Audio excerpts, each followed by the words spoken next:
13 Action News. Good morning, Las Vegas. Today, local leaders will come up with a new plan to fight COVID-19, the consequences Clark County could face if we don't meet certain criteria. Plus, Don't! Sir, thank you. Stay down. No, stay down. new body cam footage from Henderson Police after officers shoot a man they were called to come help. And keeping a roof over your head, the new program that can help you pay your rent. And go Knights go! Today, the fight for the Stanley Cup continues. What time you can watch the Golden Knights crush the Blackhawks. Good morning, Las Vegas. Thank you so much for joining us on this Thursday morning. I'm Kalina Estrinos, and we are talking about the heat once again. So joining us live from home right now, meteorologist Justin Bruce. How hot are we talking? I just love the fact that you promised that we would crush the Blackhawks because, and I love deep dish pizza. I think that cracker crust pizza that everyone who's from Chicago says, this is what we actually like, is not that great. But I've always hated the Blackhawks, like my most hated hockey team. Apologies to any Chicago transplants here in the Valley, but we will crush those stinking Blackhawks. All right, we've got temperatures this morning in the upper 80s. Dark and early outside on a Thursday morning, and I tell you what, the forecast is a real hot one. We will see the clouds increase through the morning commute. Temperatures, though, will not be slowed, at least not all that much. 88 at 8 a.m., up to 95 at 10 in the morning. These are mainly mid and high level clouds above 10,000 feet, so the chance of a sprinkle is pretty low, and we will still heat up past 100 degrees, 105. As a matter of fact, the call in Las Vegas this afternoon. Kalina, we're going to look at the next 3 days in just a moment because by the start of the weekend, I'm forecasting a record high temperature. Yeah, that excessive heat warning starts tomorrow, and it looks pretty serious. All right, Justin, thank you so much. We do have two crashes to tell you about right now on the roadways. If you're going to be traveling on the 15 heading northbound right at Russell Road, getting reports of the on-ramp blocked off there. Looks like all lanes are blocked on the on-ramp heading toward the 15, so keep that in mind if you usually take that. Also, northbound 15 right at Tropicana, we have the right lane blocked off there.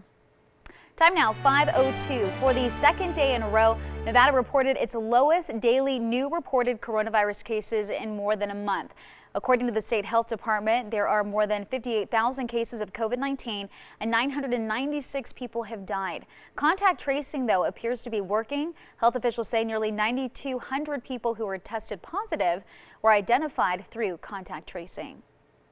Well, it's been 1 month since the White House put Nevada in the red zone, calling our state a hot spot for COVID-19. Today, state and county leaders will start to consider weekly benchmarks to help contain the virus. Joining us live right now, 13 Action News anchor Marissa Kinnison. And Marissa, this is going to be a little bit different from the phase reopening approach that we're familiar with. Yeah, that's right. And county leaders will be talking about those benchmarks here later today. Governor Sisolak has said he wants to avoid another shutdown if possible. He says that was detrimental to our economy and a lot of local businesses. So state and local leaders are shifting those containment efforts to a more localized approach. Here's how it will work. Every county will be responsible for meeting certain benchmarks. These include stabilizing data from testing, case rates, and positivity rates. In order to meet these benchmarks, counties may have to increase enforcement, decrease gathering size, or decrease capacity at certain businesses. State leaders hope these benchmarks can help the state avoid shutting down again, but they're not ruling it out. Again, if there is not enough reliable data to take a targeted approach in a county, or if a county is not collaborating with the state in a productive manner, the task force and/or the governor will maintain the right to take action and implement across-the-board mitigation measures in certain high-risk settings. In addition to these benchmarks, state authorities will be looking at hospital capacity, access to PPE, testing capacity, contact tracing, protection of vulnerable populations, and enforcement. Now, the state will be checking in with each county once a week. That will be every Thursday to see how they are doing on these benchmarks. If they're not meeting the benchmarks, that's when they will have to step up enforcement. If they are meeting the benchmarks, they can actually gradually start to let loose on some of those restrictions. Marissa Kinnison, 13 Action News. Don't!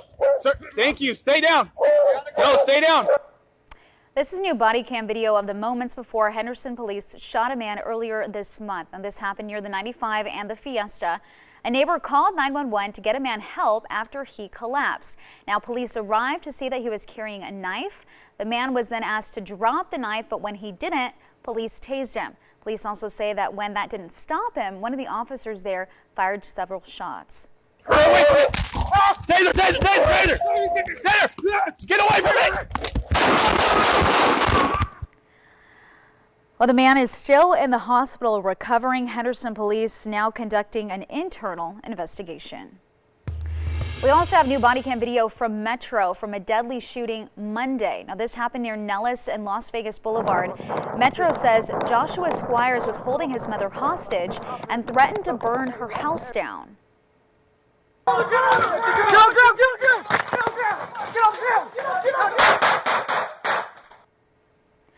Now, moments before the shooting, Metro was chasing Squires on foot. He was already wanted for arson.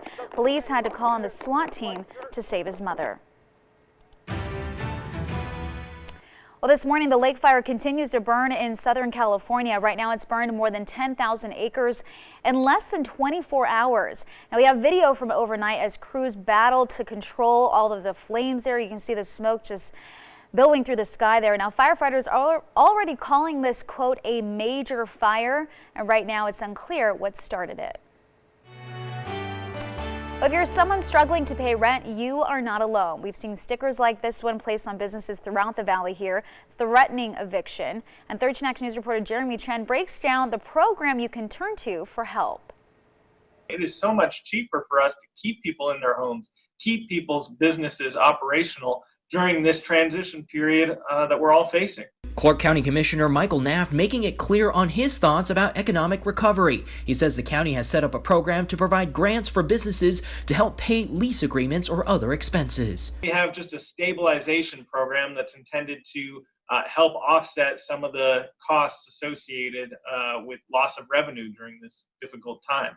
He says about 400 businesses applied for the first round of funds and expects the next round of funds to open up for applications around the beginning of September. We'll be able to announce the details of the next grant program to make sure the dollars are getting into the tills of people's businesses. The state is also providing assistance, allocating $20 million in CARES Act funds to help businesses across the state. It provides $10,000 grants that can be used to pay rent. If you as a business has prioritized paying your back rent, as opposed to, say, paying other suppliers or paying employees, you can then use this money to pay for future rent so that you've got more resources in your pocket to pay for anything else. Commissioner Naft says these assistance programs can help everyone in the long run and encourages others to look into them. This is not the time to be bashful. This is the time to ask for the assistance you need. And that was Jeremy Chen reporting. Now, the deadline to apply for the state grants is August 24th, and we do have the details on those business assistance programs on our website. Just head over to ktnv.com. Well, if your family needs help getting connected to the internet ahead of the new school year, Connecting Kids Nevada will help. The program is working with CCSD and Cox Communications to get every student internet access. To try this out, you can contact your school administrator or call the number on your screen right now. The number is 1-888-616-2476. Well, there's a new affordable option for daycare here in the Valley. The Vegas Strong Academy is now taking applications. Now, it's for kids from kindergarten to 8th grade, costs $20 a day, and it'll begin on the first day of school. That's on August 24th. They'll also have social distancing and cleaning protocols in place. Space, though, is limited. For a link to apply, just head over to ktnv.com. Today, you can get help feeding your family. The city of Las Vegas is hosting a free food distribution at Stupak Community Center. It's located near Las Vegas Boulevard and Sahara. That starts off at 9 a.m. And over the past 3 months, they've donated more than $120,000 worth of fresh produce to people in need throughout the valley. Well, today the Las Vegas Aces play the Minnesota Lynx. The team right now, they are on a roll. They've won the last 5 games in a row. Tonight's game starts at 6 p.m. Also happening today, Golden Knights taking on the Chicago Blackhawks in Game 2. They're hoping for a repeat of Tuesday's success when they beat them 4-1. Puck drop for this game. Game 2 is at 2:30 this afternoon. Justin Bruce, we're free to watch it, so it might be something I'm going to catch later on today, 2:30.